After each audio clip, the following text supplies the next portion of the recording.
You think you're running your life, but here's the truth nobody wants to hear. You're not. Right now, as you're watching this video, you believe you're making conscious decisions about what to focus on, how to feel, what to do next. But the reality is that approximately 95% of your daily behavior, your emotional reactions, your perceptions, and the choices you make are being run by a system you're not even aware of. Your subconscious mind is the true operator of your reality, and until you learn how to command your subconscious mind correctly, you will keep recreating the same patterns, the same limitations, the same version of yourself over and over again, no matter how hard you try to change. Most people approach transformation backward. They use willpower, they set intentions, they visualize, they affirm, and then they wonder why nothing sticks, why they sabotage right before the breakthrough, why the money leaves as fast as it comes, why the relationship falls apart just when it gets good. The reason is simple. They're trying to command reality from the conscious mind, which controls less than 5% of your behavior. Meanwhile, the subconscious, the part that actually shapes your perception, your emotions, your automatic responses, and your sense of identity, is running a completely different program. And that program was installed decades ago, most of it before you turned 7 years old. Here's the invisible error that keeps people stuck. They think changing their thoughts is enough. They think if they just think positively, work harder, or force themselves into new habits, reality will shift. But the subconscious doesn't respond to effort. It doesn't care about your goals. It doesn't understand logic. It only responds to one thing: the feeling of familiarity and safety. And if your new goal, your new identity, or your new reality doesn't feel safe to the subconscious, it will sabotage you every single time. So the question isn't whether you want to change. The question is, do you know how to speak the language your subconscious actually listens to? Because if you don't, you're not commanding anything, you're just hoping. And hope without subconscious alignment is exhausting. If this resonates with the path you're on, subscribe now. Because this channel exists to bridge the gap between what you know intellectually and what you can actually embody and live. Here's the reframe that changes everything. You cannot control your subconscious mind through force, but you can command it through the correct signal. The subconscious is not your enemy. It's not broken. It's not resisting you out of spite. It's doing exactly what it was designed to do, which is keep you alive by keeping you consistent with the identity it believes is you. The problem is that the identity it's protecting was built from childhood conditioning, survival patterns, and emotional experiences you didn't choose. You've been trying to override that system with conscious effort, and that's why you're exhausted. You've been fighting a war you were never supposed to fight. The real power comes when you stop trying to force change and start learning how to issue commands that the subconscious recognizes as authoritative. This isn't about tricking your mind or manipulating yourself into feeling good. This is about understanding that the subconscious operates on a specific frequency, a specific language, and when you align with that language, transformation stops being a battle and becomes automatic. The subconscious responds to embodied emotion, to vivid internal imagery, to the feeling of something being real right now, not someday. It responds to identity, not desire.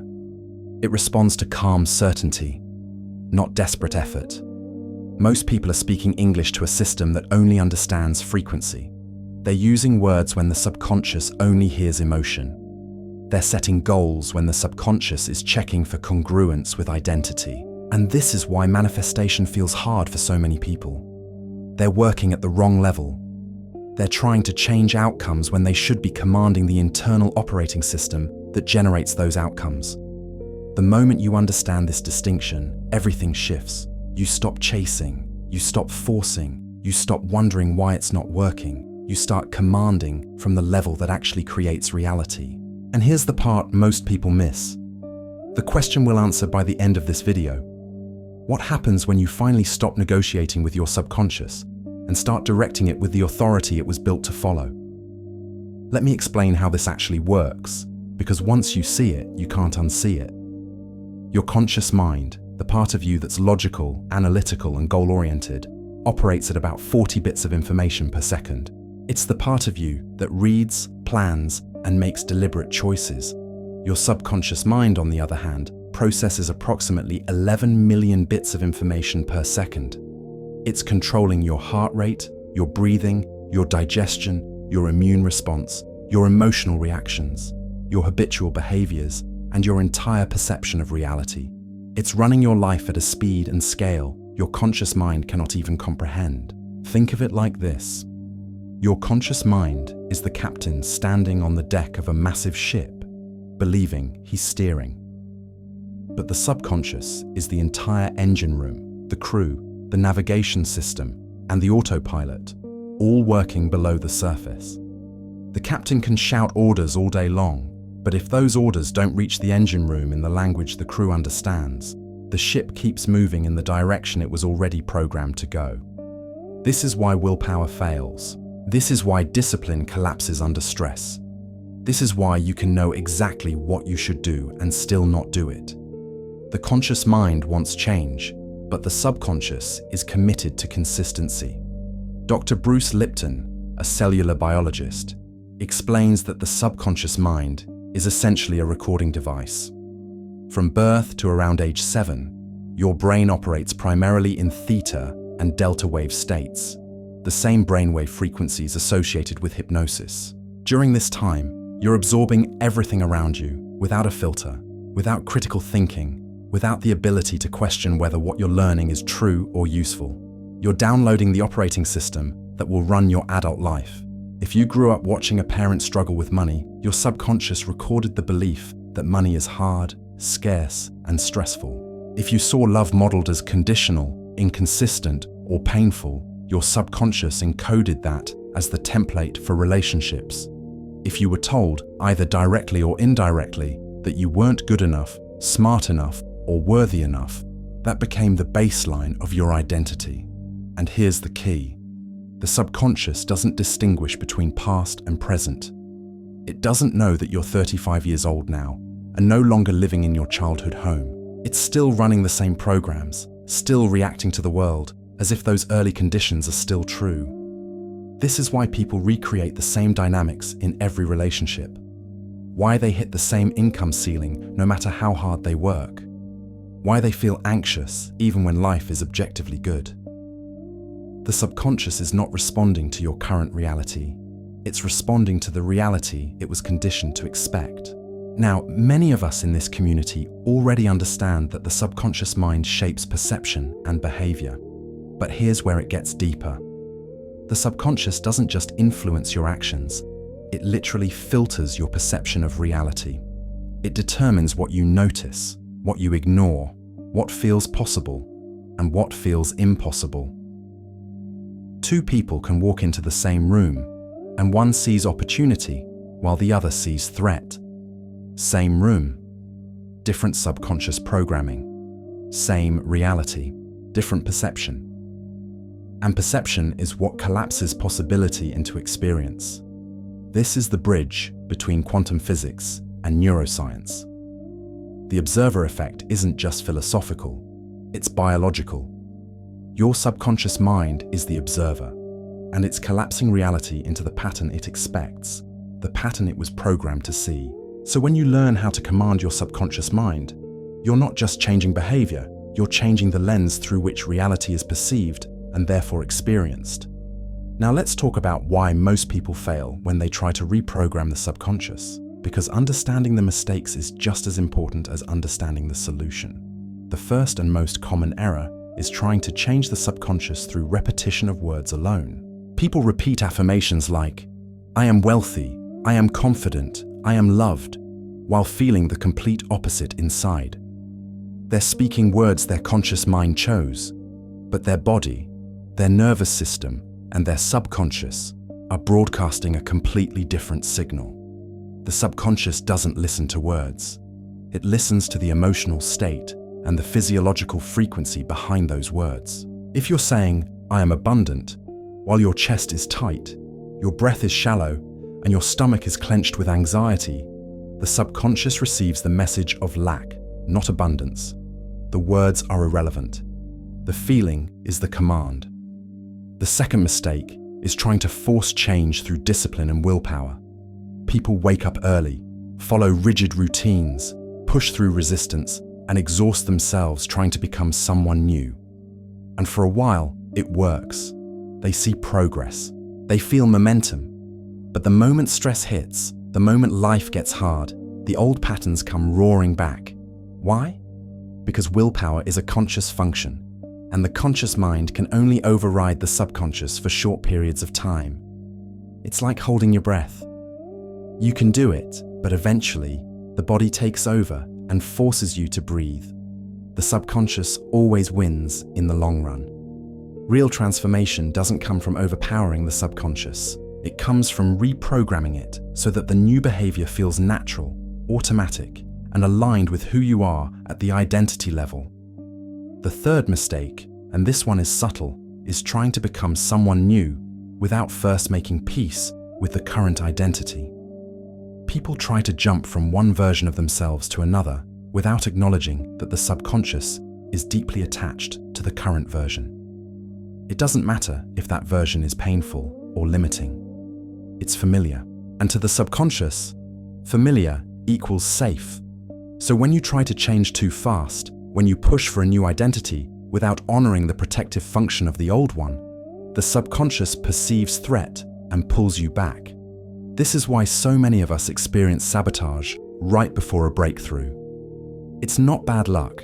It's not the universe testing you. It's your subconscious doing exactly what it was designed to do, protect you from the unfamiliar. But here's what I need you to understand, and this is where the relief comes in. None of this is your fault. You are not broken. You are not lacking discipline. You are not failing because you're weak, or because you're not trying hard enough. You're struggling because you've been using the wrong strategy. You've been trying to change from the outside in, when the only change that lasts happens from the inside out. You've been fighting against a system that was never designed to respond to force. And now that you know this, now that you can see the real mechanics at play, you have access to a completely different approach. The subconscious mind is not your enemy. It's not trying to ruin your life. It's trying to protect you based on the information it was given decades ago. And yes, that information is outdated. Yes, those programs no longer serve you, but they served you once. They kept you safe when you were small and powerless. They helped you survive an environment you had no control over. So before you try to override the subconscious, before you try to force it into submission, you have to acknowledge what it's been doing for you. You have to speak to it with respect, with gratitude, with the understanding that it's not the problem. The outdated programming is the problem, and programming can be updated. This is not about fighting yourself. This is not about willpower or discipline or trying harder. This is about learning the correct language, the correct frequency, and the correct method to issue commands that the subconscious recognizes as safe, real, and aligned with survival. When you do that, change stops feeling like war. It starts feeling like flow, and that's when real transformation begins. If this message is landing, hit the like button, not for me, but because this information needs to reach the people who are ready to stop fighting themselves and start commanding their reality correctly. So I want you to pause for just a moment and ask yourself this: what version of me is my subconscious currently protecting? Not the version I want to be, not the version I'm working toward, but the version it believes is me right now. What identity is it committed to maintaining? Is it the identity of someone who struggles? Someone who almost makes it but never quite gets there? Someone who's always waiting for permission, for proof, for the right moment? Because that's the identity your subconscious is defending. That's the thermostat it's set to. And until you consciously choose a new identity and command your subconscious to align with it, nothing changes. And here's the second question, and this one goes deeper. What would I have to feel in order to be the version of myself I'm trying to become? Not what would I have to do, not what would I have to achieve, but what would I have to feel? Because feeling is the language the subconscious speaks. Feeling is the command. And if you can't access that feeling now, independent of external conditions, the subconscious will never believe the new identity is real. So sit with that, let it settle, because the answer to that question is the key to everything. And we'll come back to this at the end, because there's something you need to understand about how to anchor that feeling into your nervous system so it becomes automatic. Now let's get into what actually works, because theory without application is just entertainment. If you want to command your subconscious mind and make it obey, you need to stop talking to it with words and start speaking to it with states. The subconscious responds to embodied emotion, to vivid imagery, and to the nervous system frequency you're broadcasting. So here's how you do it. First, you need to regulate your nervous system before you try to reprogram anything. This is the step most people skip, and it's the reason their visualization and affirmations don't work. If your body is stuck in fight or flight, if cortisol is flooding your system, if your heart rate variability is low and your breath is shallow, your subconscious is in survival mode. And in survival mode, the only priority is staying alive, not expanding, not creating, not manifesting. So before you do anything else, you teach your body what safety feels like. You do this through breathwork, through somatic practices, through intentional nervous system regulation. Spend 5 to 10 minutes every morning bringing your body into a parasympathetic state. Slow your breath, soften your gaze, let your shoulders drop. Signal to your body that there is no threat. This is not optional. This is foundational. Second, you create a clear, internal image of the identity you're stepping into, and you feel it as if it's happening right now. Not someday. Not when you achieve the goal. Now. The subconscious doesn't respond to future tense. It only responds to present tense reality. So you close your eyes and you see yourself as the version of you who already has what you want. And more importantly, you feel what that version of you feels. You embody the calm confidence, the quiet certainty, the emotional tone of someone who is already living that reality. You don't visualize the outcome, you embody the identity.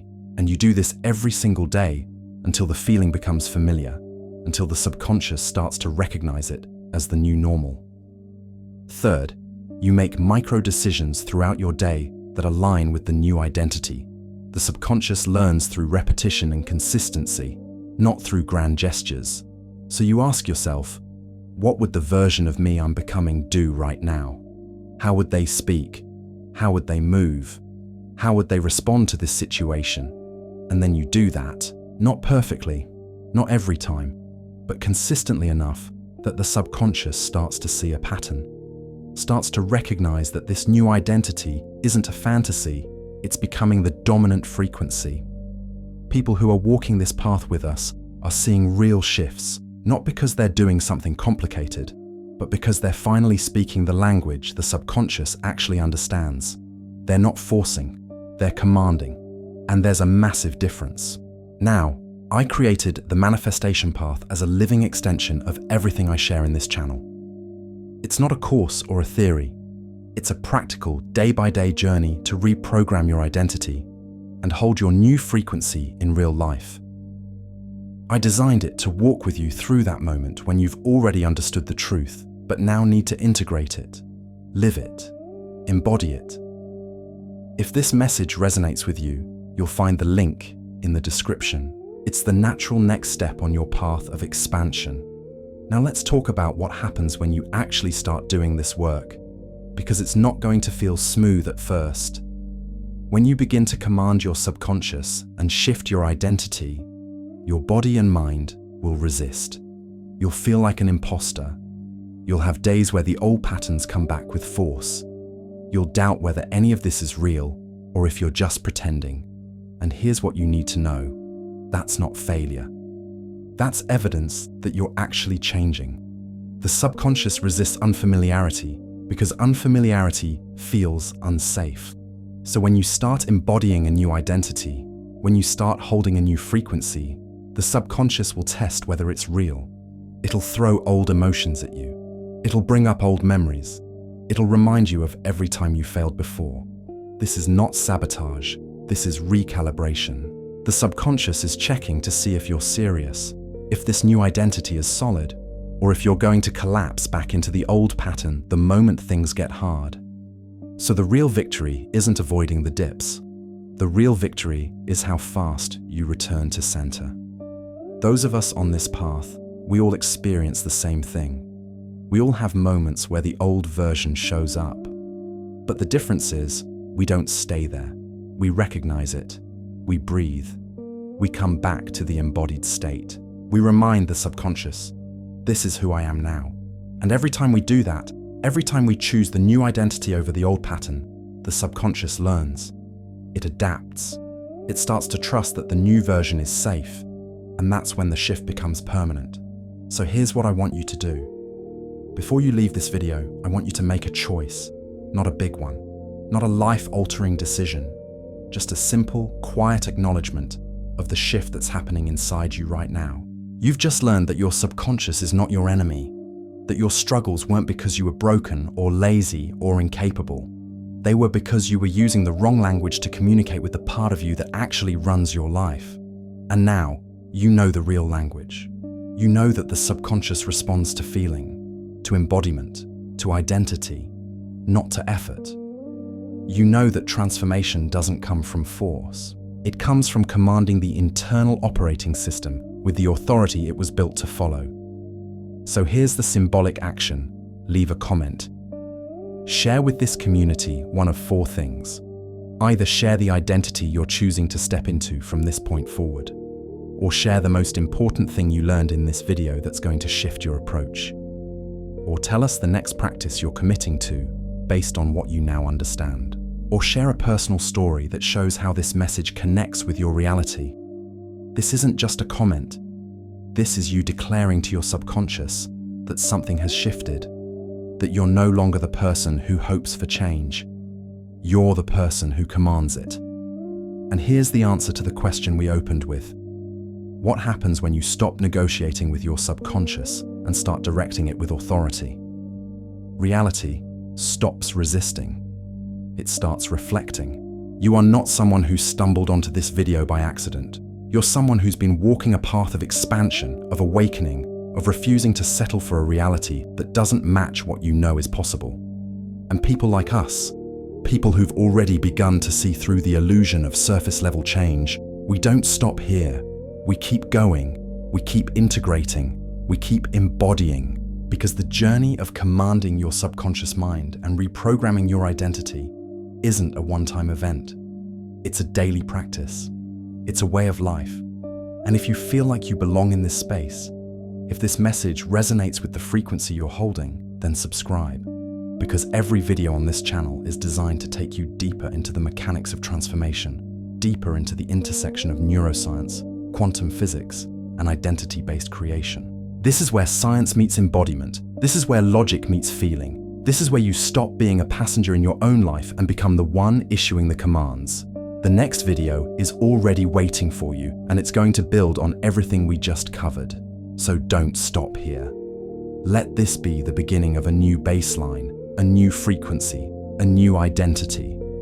Because when you command your subconscious correctly, reality has no choice but to follow.